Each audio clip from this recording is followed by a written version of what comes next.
The 2019 Pulwama attack occurred on 14th February 2019 when a convoy of vehicles carrying Indian security personnel on the Jammu-Srinagar National Highway was attacked by a vehicle-borne suicide bomber at Latpora in the Pulwama district of the erstwhile state of Jammu and Kashmir. The attack killed 40 Indian Central Reserve Police Force (CRPF) personnel as well as the perpetrator, Adil Ahmad, who was a local Kashmiri youth from the Pulwama district. The responsibility for the attack was claimed by the Pakistan-based Islamist terrorist group, Jaish-e-Mohammed. India blamed neighboring Pakistan for the attack, while the latter condemned the attack and denied having any connections to it. The attack dealt a severe blow to India-Pakistan relations, consequently resulting in the 2019 India-Pakistan military standoff. Subsequently, Indian investigations identified 19 accused. By August 2021, the main accused along with 6 others had been killed and 7 had been arrested. On 14th February 2019, a convoy of 78 vehicles transporting more than 2,500 Central Reserve Police Force (CRPF) personnel from Jammu to Srinagar was travelling on National Highway 44. The convoy had left Jammu around 3:30 Indian Standard Time and was carrying a large number of personnel due to the highway having been shut down for 2 days prior. The convoy was scheduled to reach its destination before sunset. At Latpora near Avantipora, around 15:15 Indian Standard Time, a bus carrying security personnel was rammed by a car carrying explosives. It caused a blast which killed 40 CRPF personnel of the 76th Battalion and injured many others. The injured were moved to the Army Base Hospital in Srinagar. Pakistan-based militant group Jaish-e-Mohammed claimed responsibility for the attack.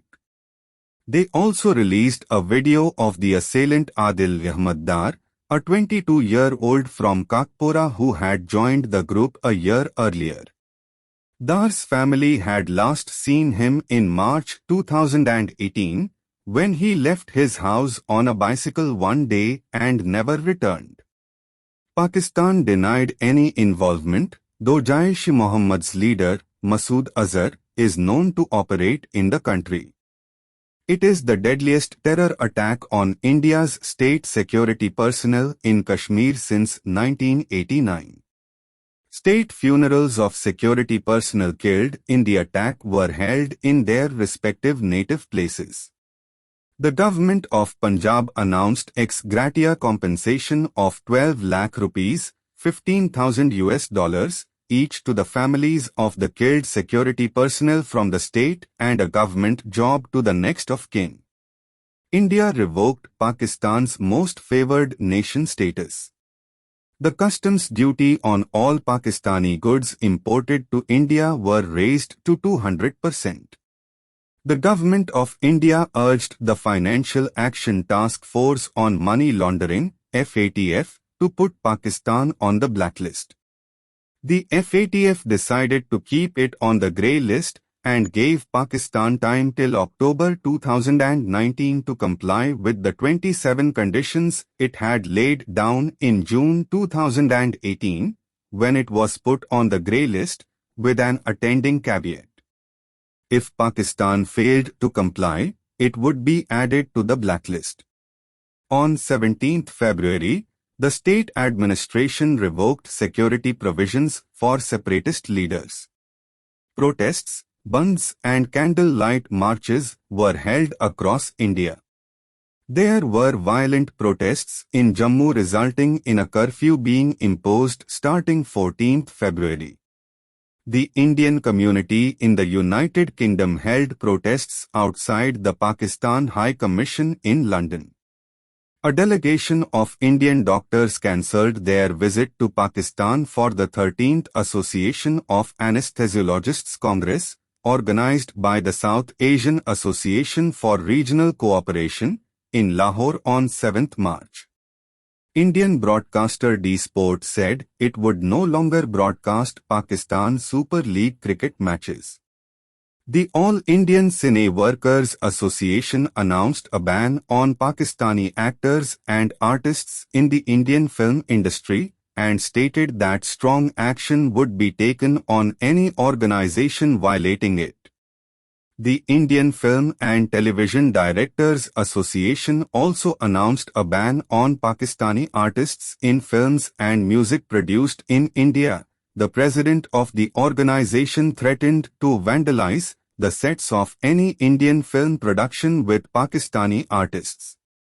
On 20th February 2019, Pakistani prisoner Shakrullah, who was serving a life term in India's Jaipur Central Jail under Unlawful Activities Prevention Act, was stabbed and beaten to death by 4 other inmates. India claimed that Shakrullah was allegedly killed in a brawl among the inmates over television volume. Pakistan claimed that he was killed in retaliation of the Pulwama incident. On 26 February, 12 Mirage 2000 jets of the Indian Air Force crossed the line of control and dropped bombs into Balakot, Pakistan. India claimed that it attacked a Jaish-e-Mohammed training camp and killed a large number of terrorists, reported to be between 300 and 350. Pakistan claimed that they quickly scrambled jets to intercept the IF jets, who dropped their payloads to quickly return over the line of control. Indian Prime Minister Narendra Modi condemned the attack and expressed solidarity with the victims and their families. Union Home Minister Rajnath Singh assured that a strong response will be given to the terror attack. India blamed Pakistan for the attack. BBC News has said that the involvement of the Jaish-e-Mohammed in the bombing directly links Pakistan to the attack, while also pointing out that Jaish-e-Mohammed had attacked Pakistani military targets in the past. It is widely accepted among security analysts that Jaish-e-Mohammed is the creation of Pakistan's inter-services intelligence. Pakistan banned the group in 2002, but it has resurfaced under different names and retains ISIS support. The New York Times questioned the nature of the link to Pakistan, pointing out that the bomber came from Indian-administered Kashmir and the explosives may also have been locally procured. The Indian Finance Minister Arun Jaitley has said that India would completely isolate Pakistan in the diplomatic community. Pakistan denied the allegation of a link to the attack, and Pakistani Foreign Minister Shah Mahmood Qureshi condemned the bombing. Fawad Chaudhry, Pakistan's Federal Information Minister, said that Pakistan was taking action against Jaish-e-Mohammed and that Pakistan would be able to assist India in taking action against terrorist groups. The Nation, a Pakistani newspaper, called the assailant a freedom fighter who eliminated members of an occupying force.